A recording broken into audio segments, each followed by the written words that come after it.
রোজা রাখে না কিন্তু ঈদ পালন করা নিয়ে বাড়াবাড়ি করে, আছে না?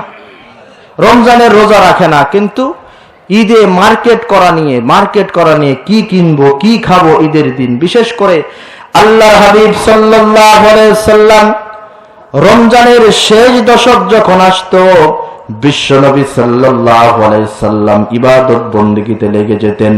হাদিস শরীফের ভিতরে এসেছে, বিশ্বনবীর লুঙ্গিটাকে বেঁধে নিতেন, স্ত্রী পরিবার পরিজনকে জাগাতেন রমজানের শেষ দশক অর্থাৎ 21 রমজানের রাত থেকে নিয়ে শেষ 10 দিন পর্যন্ত আল্লাহর হাবিব সাল্লাল্লাহু আলাইহি সাল্লাম তাহাজ্জুদের নামাজ আর তারাবির সালাত নিয়ে ব্যস্ত হয়ে পড়তেন।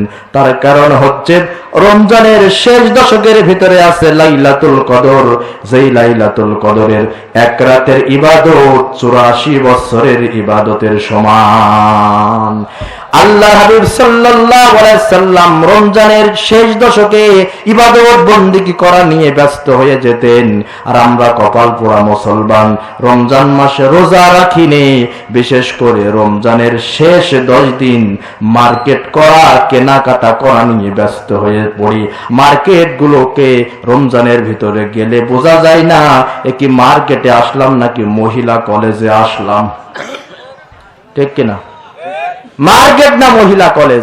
আবার আমাদের দেশে এখন বর্তমানে দেখা যাচ্ছে ঈদের দিন গোশ খেতে হবে, এই জন্য 1 বছর আগ থেকে সমিতি করে।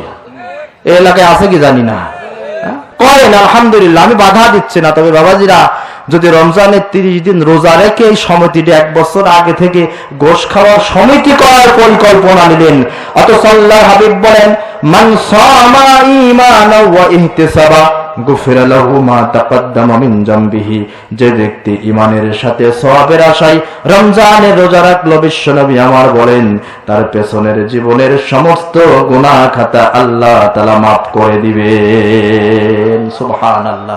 গোশ খাওয়ার সমিতি করেন, আপত্তি নাই। আসল হচ্ছে রমজানের রোজা রাখা, সালাতুত তারাবি আদায় করা, তাহাজ্জুদের নামাজ পড়া, এই কাজগুলো করে বাকি কাজ করেন, তাহলে কোনো অসুবিধা নেই।